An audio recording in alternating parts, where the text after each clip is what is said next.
It's recording. Hey, good afternoon, everybody. Bob Lazaro here at NVRC. Appreciate you joining us. A lot of folks know that the region has about 50% of our greenhouse gas emissions are from transportation sources, and issues of being able to provide electric vehicle charging to folks who may not own a home with a garage, maybe live in an apartment complex or a townhouse complex without garages are in need of electric vehicle charging. I'm pleased to introduce Shannon Delaney from It's Electric, who is actually doing some work in the city of Alexandria. And with that, Shannon, I'll turn it over to you. Thanks so much, Bob, and nice to meet everyone. My name is Shannon, as Bob said, and I lead public affairs for It's Electric. We are a curbside EV charging company based in Brooklyn, and we've been around for about 3 years. I'm going to share a slide deck here and walk it through, but it is a pretty short presentation, so we'll have plenty of time for Q&A at the end. And feel free to, drop your questions in the chat as we go, just so that you don't forget any questions that come up as we go. A little bit about me. I have been in transportation for my whole career. I started out as a lobbyist for Honda. I was in the DC office, so lived in DC for about 6 years, and very familiar with the Northern Virginia region as a result. Then I went to grad school and I made the transition to sustainable transportation.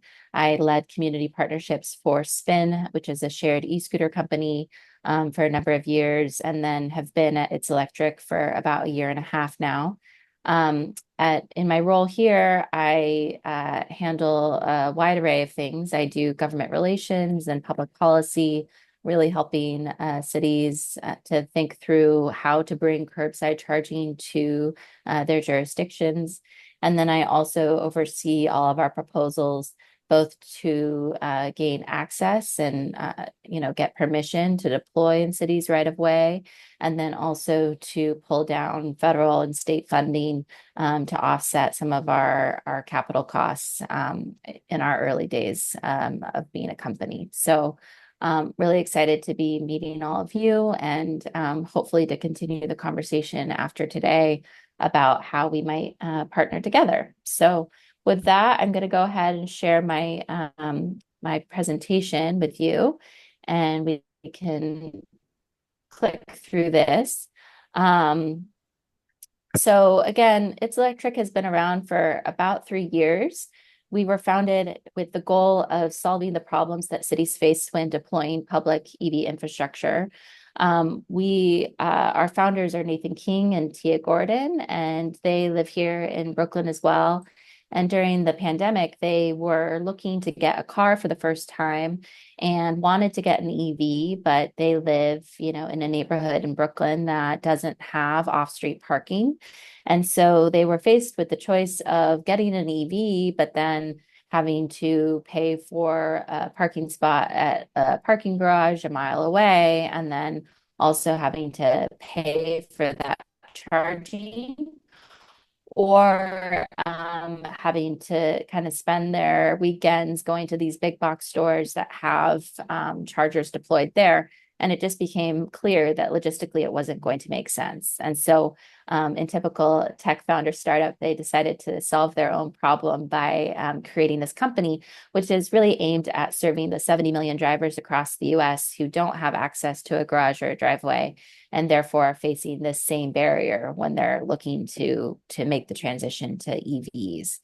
I don't probably need to tell you all this, but NREL estimates that we need 1 million public level 2 chargers deployed by the end of the decade.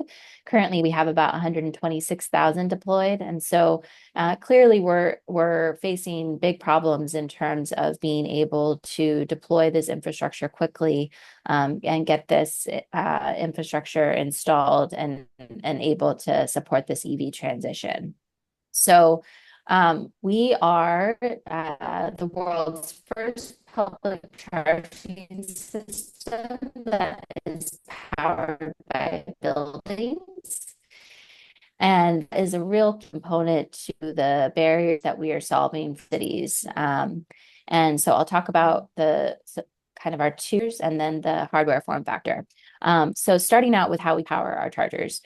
When you're looking at curbside charging, which is, really at its infancy in the United States, but most curbside chargers today are connected directly to the utility. And so that means that they have to establish a new interconnection agreement with the utility in order to power those chargers. And that process alone can take up to 18 months of, looking at grid capacity, looking at how to establish that new interconnection. And then there's an additional 4 to 6 weeks of install time because you're having to go into the utility main in the roadway. And so what we do is we sidestep that by taking advantage of spare capacity in the adjacent building. And this spare capacity is at the correct voltage for a level 2 charger.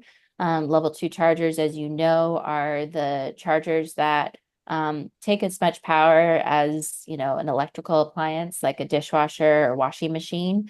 And so it's the 240 volt, and that voltage is at the correct voltage in our nearby buildings, and we pull that power out to the curb. So it's privately powered, but publicly accessible. So we're sidestepping entirely the interconnection agreement.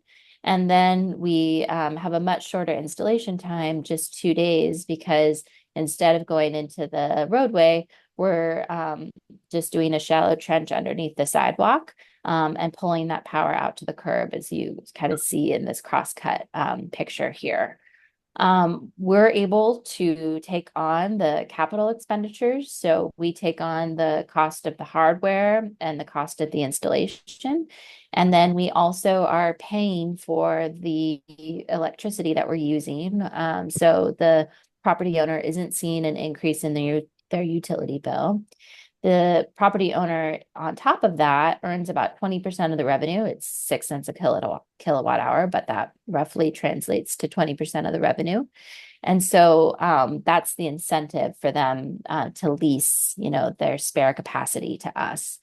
We're able to do this because the utilization that we're able to get in this public space, where people are already parking their cars and looking for those charging opportunities.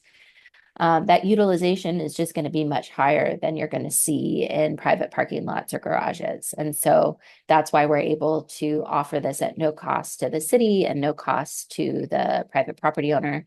As that owner operator, we're responsible for, again, the CapEx, and then we also pay for the operations and maintenance charges, to make sure that these chargers are online and reliable. And that leads me to my next point of just kind of the hardware form factor. So we are the first company in the United States to have UL certified hardware with a detachable cable. This is a really common hardware form factor in the EU and the UK. But essentially, instead of having the cord on the charger itself, the charger cord lives with the driver in their vehicle. So the charger cord isn't exposed to the elements or to vandalism when it isn't in use. It also really helps to keep the charger footprint small. This charging post is 7 inches by 7 inches and 44 inches tall. So it is really a slim charger because we don't have to have the sort of cord management systems that really bulk up the most of the chargers that are on the market today, and that make it look, more like a gas pump than just a charging bollard. This is really important for a number of reasons, in addition to the reliability that I was mentioning before, where charging cords are the number one thing that break on public chargers. This is also great for keeping your sidewalks clean and accessible for pedestrians. And it's also important for future proofing of the hardware. As I'm sure you're aware, the auto industry is in a moment of transition where they're going from having many automakers having the J1772 charging inlet to switching to the NACS or Tesla or J3400 standard. Those are all kind of names of the same thing. But when we're in this moment of transition, it's important to have hardware that is going to be able to serve all cars, no matter what charging inlets they have. And in this way, we can give each driver the cord that works for their particular vehicle. I also like to point out that this is really important from an equity perspective. 70% of the cars that are purchased in this country are used cars. And so as more people enter the used EV market, we're going to have a mixed vehicle fleet for, at least the next 10 years. And we want to make sure that we're installing public infrastructure that is going to serve these vehicles, because people who are buying used cars are also more likely to live in multifamily housing or be renters, be people that are going to rely very heavily on public infrastructure. So making sure that the hardware is set up to serve those drivers is really important, and something that I think a lot of our city partners are really interested in our model because of that. I'll just emphasize again that there's no hardware installation or operating costs for our cities or our property owners, and that we're the only curbside charging company with this revenue share component. We have been very lucky over the last 3 years to get a lot of recognition and to get to earn a lot of awards. We also got a federal grant earlier this year through the Joint Office of Energy and Transportation. It's called the Ride and Drive Electric Grant. And this grant is really about funding innovative new solutions and trying to determine how justice benefit both from a mobility perspective and an economic perspective as a result of this rollout of EV charging infrastructure. So through that grant, which is a 2-year program, we are going to be deploying 60 chargers across four cities, so 15 chargers per city. There's also a workforce development component where our operations and maintenance partner, Charger Help, is going to be training 20 people in each city for free to be EVSE technicians. And then we're partnering with Citify, which is a consulting firm to do research and analysis on really the behind the meter concept and whether or not that really helps to accelerate the deployment of these chargers, and if our revenue share model is an incentive for these property owners to work with us. I'm really proud that Alexandria is one of our partner cities for this project. And so we found a really great partner in Alexandria to test this out, and we'll be deploying the 15 chargers in Arlandia and the West End, their Justice 40 neighborhoods in Alexandria. So yeah, that's kind of the end of my formal, remarks and presentation, but obviously happy to answer any questions, go back to any parts of these slides, but I'll open it up now, and I'll just stop sharing just so that I can more easily see people as they raise hands and Great. ask questions. Well, we got someone just coming into the room now. Hey, thanks, Shannon. We don't have a large, too big of a crowd, so if you have a question for Shannon, please turn on. There, I see Mr. Dooley. Do you have a question? Yes, I do. Thanks so much, Rob, and thanks, Shannon, for the presentation, and very exciting. And congrats to Alexandria for being one of the 4 cities.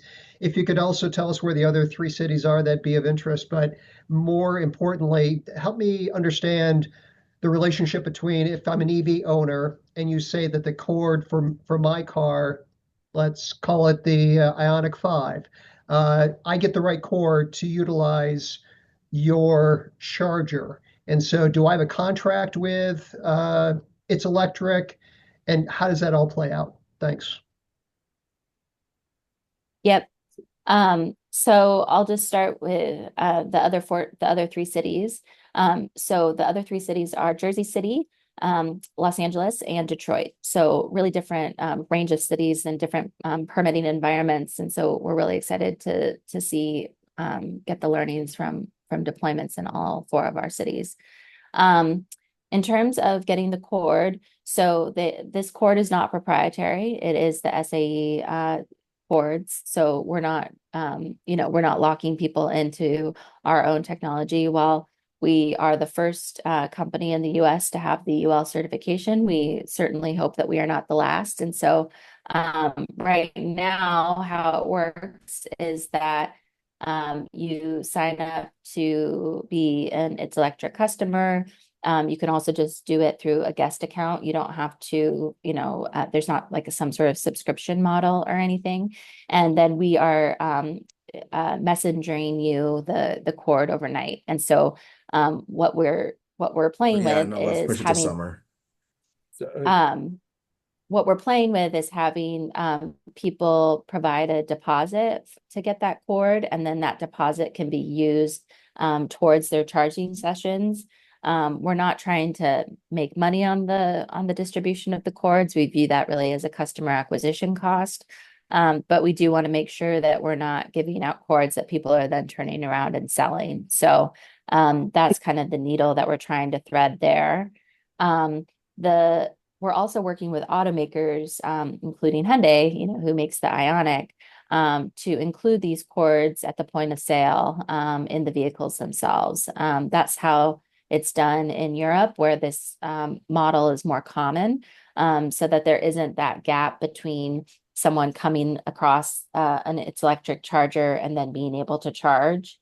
I do want to just say that our philosophy with level 2 charging is that it really should be an overnight charging sort of use case for the most part. We're trying to make it so that it mimics the at-home charging experience that people who have a garage or a driveway have, where they just park their car, they plug it in overnight, and then they wake up to a full battery. So we're not really targeting the tourists or the people who are one-time customers. We're targeting the people who are going to treat this as their at-home charger, because this is where, they park their car on the street. So having a little bit of a delay in getting that cord isn't a huge concern for us, because we're hoping to have them be our regular customers. But in any case, we hope that the cord distribution is a short-term logistical problem that we have to take on, and that we can have our friends in the auto industry help us with that. We're also open to having cities, if they want to be part of that distribution process, selecting like libraries or other community centers where those cords can be distributed. But we're open to those sorts of ideas. And a quick follow-on, if I may, Mhm. is there an app that locks the cable to the car and to the It's Electric charger, thus eliminating any theft of the cord overnight? Yes. Okay. So our software, or our chargers are powered by Switch software. And then we have white labeled their app for It's Electric. And yes, there's it locks on both the charger side and then on the vehicle side, and it can only be unlocked by the person when they unlock their car. But essentially, when the car is locked, the cord is locked as well. Thank you, Thank- Shannon. Great. Thank you, Rich. I have Morris to be followed by Tim and then by Demetra. So Morris, if you could show yourself and unmute, that'd be great. Hi, good morning or good afternoon. I live in Sterling, Virginia, which is a little more suburban, and I was wondering if you have any plans for doing hookups to streetlights, and then potentially revenue sharing with a municipality. Yep. So in terms of the revenue share, whoever owns the meter is the entity that's going to get the revenue. So if we're deploying in front of city-owned buildings, then the city would be the one that has that revenue share. In terms of street lamps, what we have found most often, and Los Angeles is kind of its own special case, because they've been able to really distribute a lot of their curbside chargers via street lamp.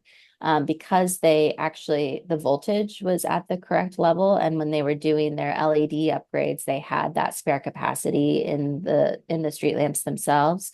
But for the vast majority of jurisdictions across this country, what we've found is that it isn't at the correct voltage. And so it's usually at a 120 voltage. And so you would have to do a lot of that utility work to upgrade the street lamps to be at the proper voltage, which is really the big value add and why we can keep our installation costs so low is because we are pulling power that is at the correct voltage already. And so we're certainly open to doing that. We're actually exploring, we won an RFP earlier this year in the city of Alameda, which is a city in the Bay Area in California.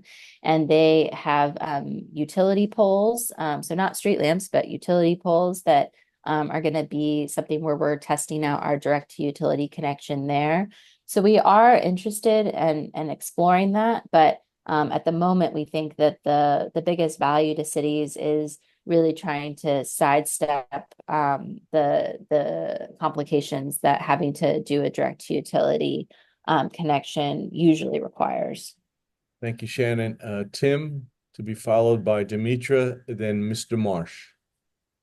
Hey, T. Stevens. I live in nearby Falls Church and would like you to talk a little bit more about the connection with the homeowner, the participating homeowner.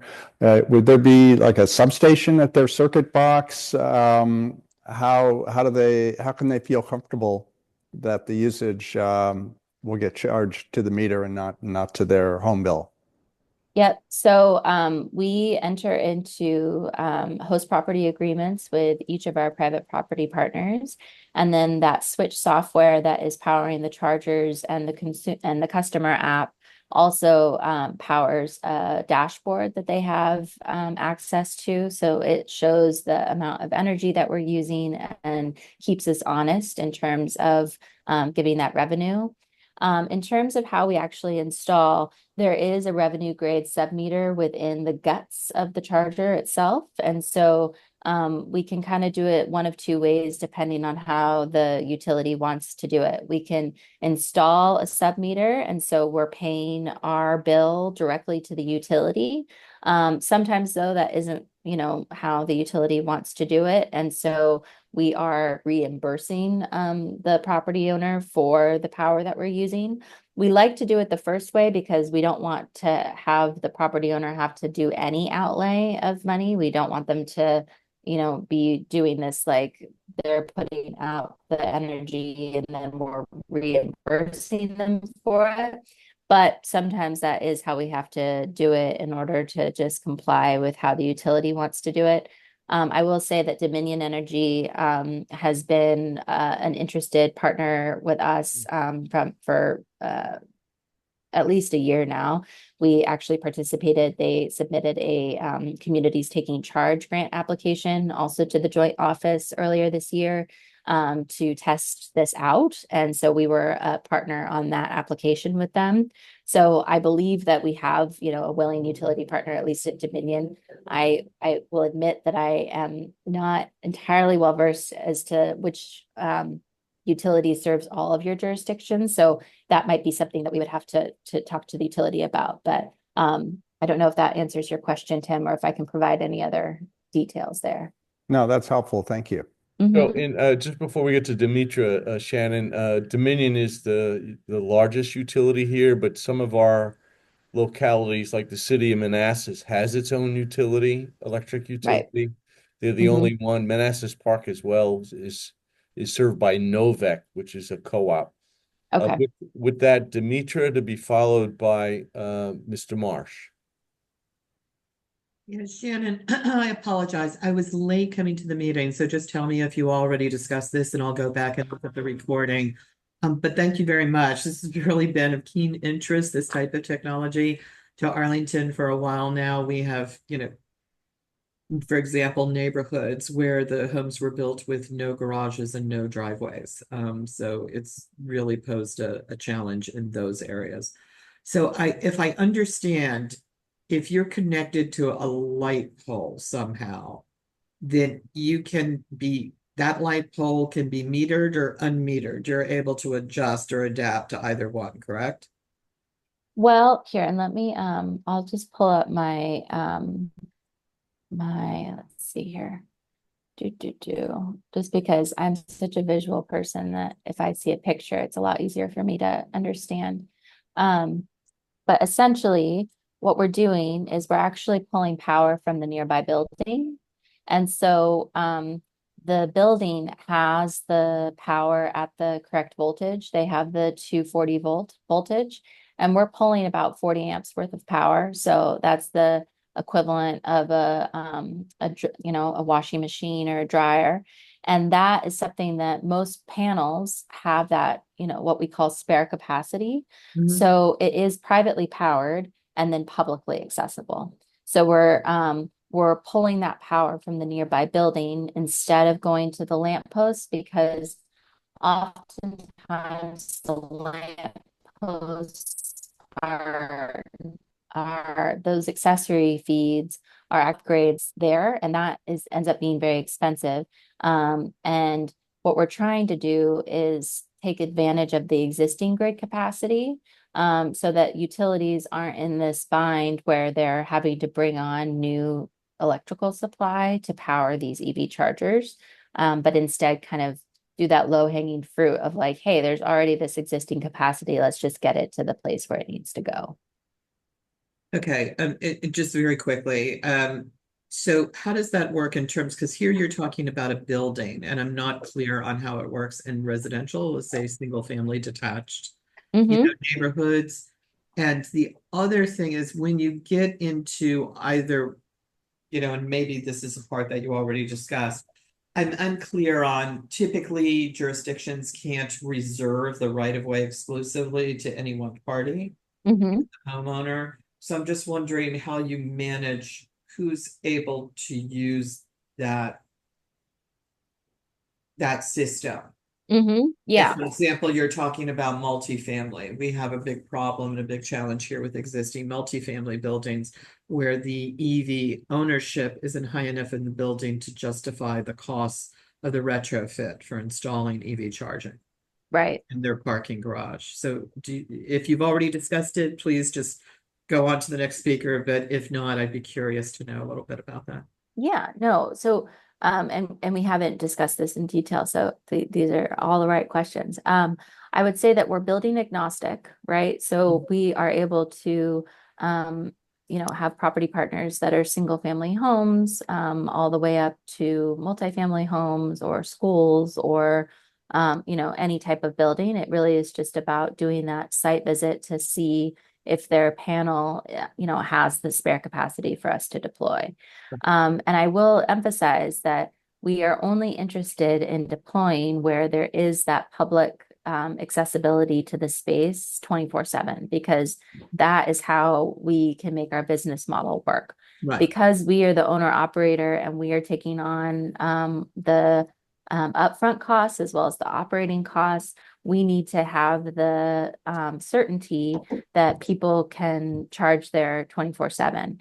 And so usually what we're looking for jurisdictions to do is pass some sort of EV parking while charging only sort of placard. That's what we have here in New York, for example. But that's so even though it is the space in front of a single family home, for example, that isn't something where that space is only for the property owner. So this is privately powered, but it's still publicly accessible. And why the property owner would want to do that, or why they would be okay with giving up their spot, in front of their house, even though it's of course not their spot, but if they have that feeling that it is that they are earning 20% of the revenue that the charger generates. So they have that incentive to have the spot turnover because they have a piece of that pie. So you're basically giving the homeowners and the building owners accessibility, but not necessarily exclusivity. Exactly. Great. Thank you. Thank you, Demetra. Mr. Marsh.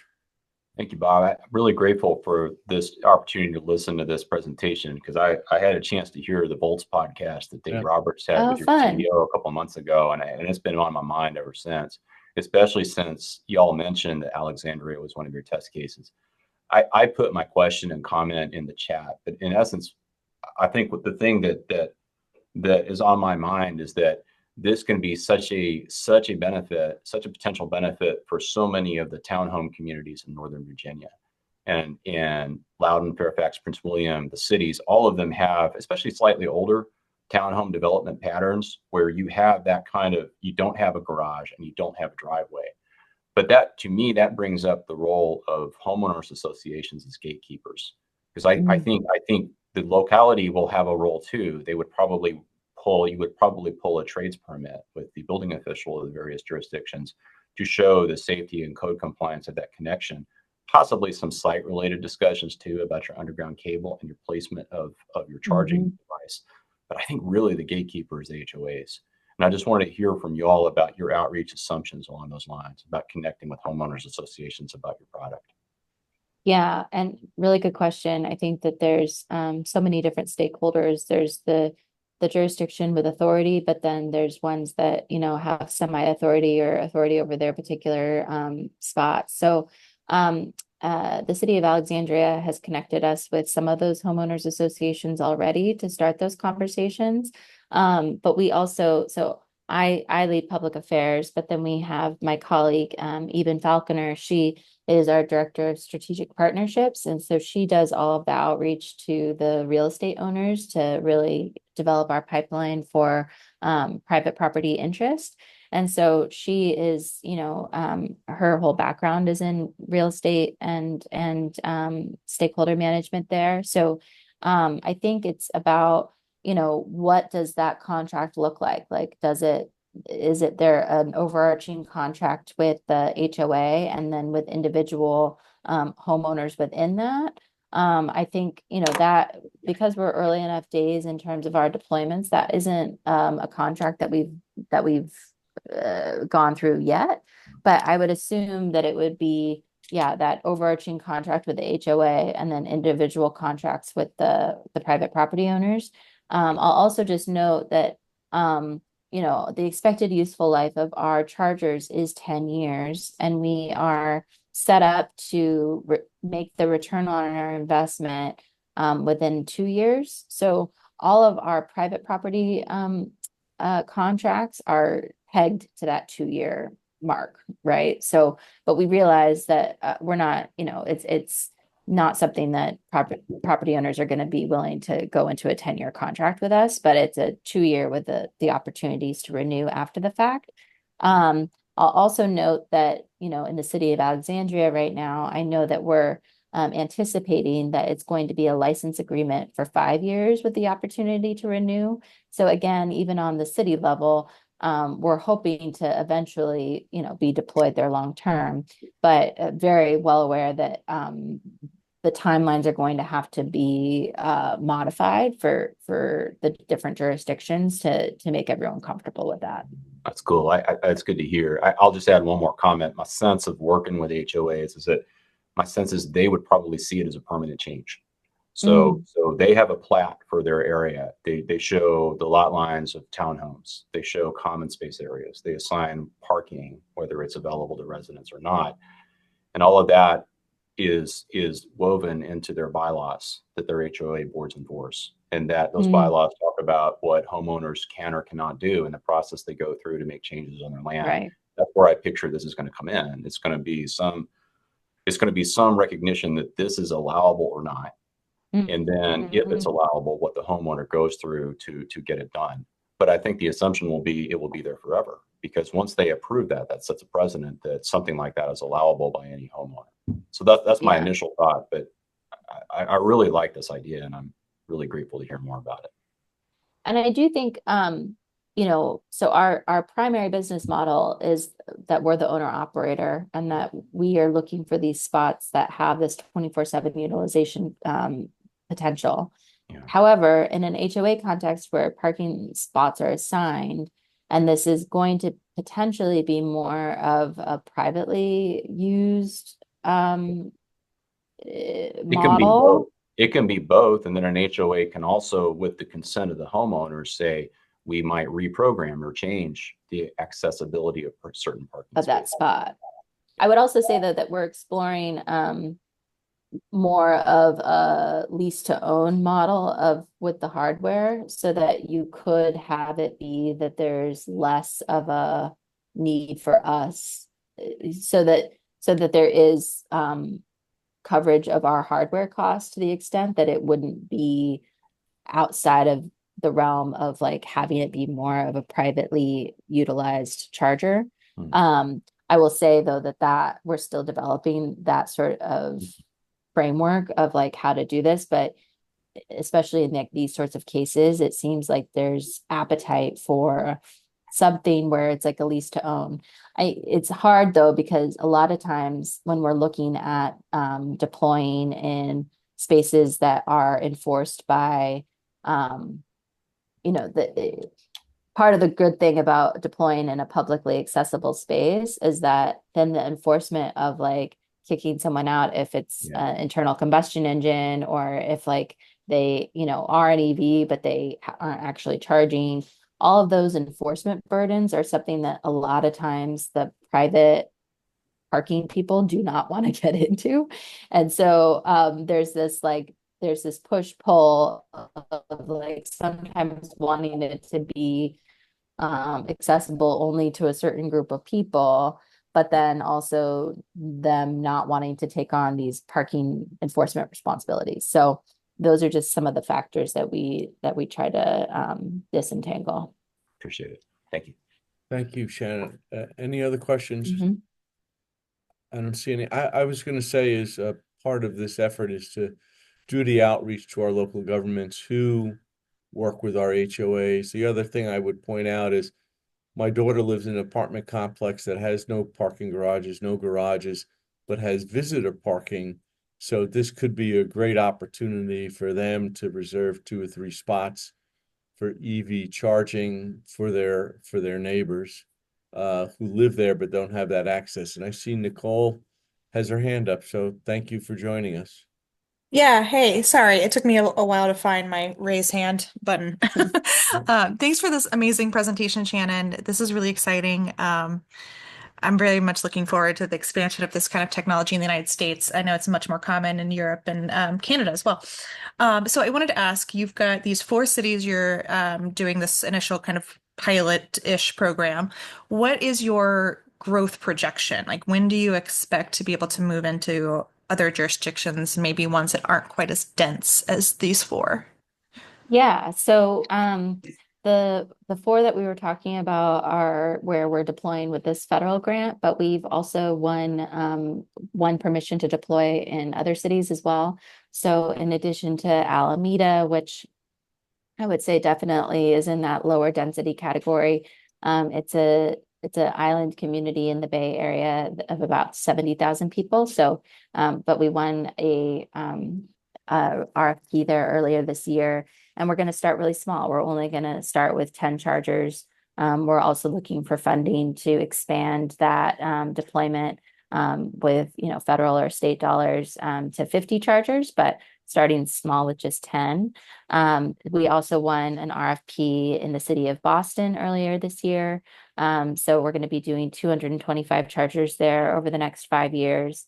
And then we won a combination of state and private funding to do a 20 charger deployment in Yonkers, our neighbors here in New York to the north. And then the last one, have I done all of them? Oh, San Francisco is the other one. They are piloting a online portal to do permitting kind of on an ad hoc basis. So they're not giving just one EVSE company the exclusive right to deploy like we have in Alameda or Boston, but they're doing site-specific permitting. So jurisdictions are really taking lots of different approaches to how they're going to engage with curbside EV charging providers, how they're going to permit this in their right of way. In the city of Detroit, where we've gotten a combination of utility, state, and federal funding to deploy in Detroit, they had a permitting process and it went through, 18 different departments. And so that's kind of like what we're kind of navigating right now is what are the departments that need to really sign off on this, and how do they want to permit these locations. We're hoping that the federal grant gives us some money to kind of look at all of that and put together what we're calling a curbside EV charging toolkit for cities, to really help them think through what those permitting processes look like. But we're very willing to be working with cities and figuring it out and being that partner with you. I think in terms of density, we're really looking to deploy in places that have those high rates of multifamily homes and renters, because we think that those are the real audiences for this sort of thing. But even though, the communities that come to mind that fit that bill are these like very dense urban neighborhoods like here in Brooklyn, again, we see that those sorts of use cases exist everywhere, kind of regardless of the size of your jurisdiction, because you're going to have places that have those multifamily developments and have that need. So interested in having those discovery calls and understanding kind of what the scale of a pilot would be. Also very, very aware of procurement laws and things where you need to be not worried, but concerned about like what sort of deployments we can do before hitting those sort of triggers. So want to work with people to get people comfortable with the technology and the approach before they're having to sign on for a whole scale deployment. Thank you. And I would just say, like, being former elected official out in Percival, 10,000 people, there are apartment complexes and townhome communities that would be perfect for this. So, because I know some of our smaller jurisdictions are on. Chip has a question for you, Shannon. Hi, Shannon. Thanks again for the presentation. It's great information. So we are a business in Alexandria, right? We have street front parking in front of, I believe, our newest facility that we just opened last week. And so I'm just curious, would you recommend that we reach out to the city to talk about this in terms of how to be, say, one of those property owners that participates, or how does that work? Yeah, so generally speaking, we have a wait list on our website where Right. people can kind of raise their hand to get in the queue. I think for generally speaking, when we're looking at siting, we're interested in those commercial areas to the extent that the that spot on the curb doesn't have a parking meter, because we don't want to conflict with that the parking meters. And then we're also looking to be located in spots where maybe it's a commercial zone, but it abuts a residential zone, so that you would have that overnight charging sort of behavior.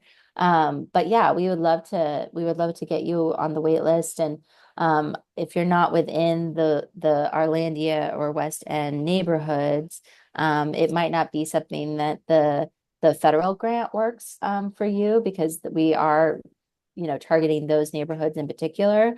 But what's great about the way that Alexandria is doing it is that they are in the process of approving these broader license agreements. And so that will give us the opportunity to look at other deployments as well, that are outside of those federal things. So that's a long answer to say we would love to work with you. And you're free to email me directly, or then there's the waitlist link on our website where you can input your information. Okay, I was great. gonna say, Shannon, is hello@itselectric.org the best place to find you? You know what? Here, it's actually it's Shannon at It's Electric. So I'm gonna just put that in the chat. Okay. Yeah. I mean, the other thing too is having some of the folks here are in local government. I mean, a private apartment complex is not a procurement issue. So essentially, this is about perhaps sharing information with apartment complex owners, other people who have private properties where this could be accomplished beyond what the local government wants to do on the street. Yeah, I will say, I think usually we see it as kind of a dual-sided thing where it's like, yes, it's the private property owner, but sidewalks are often a legal gray area where it Sure. is the private property owner has the ability to do those modifications on their frontage. But they still need to, because it is public right of way, we're essentially taking out the permits on behalf of that property owner to do this work. And so there needs to be some sort of framework, and it doesn't have to be like a overarching agreement if the city doesn't want to go that way, but there does need to be something where we're recognized by the city as like having the right to put something, in the sidewalk. Okay. Any other questions for Shannon? I have recorded this. I will get it on our website. I have the PowerPoint. Shannon has put her email address in the chat. So, hey, Northern Virginia, let's get some stuff done. This has been a big issue for a long time, right? How are we going to solve this? This is a very elegant solution to solve it. So with that, I want to thank you, Shannon, for joining us. I heard about this on It's Volt, VOLTS website podcast. Check it out. It was a great podcast and always a lot of other information. So appreciate it, everybody, and have a great day.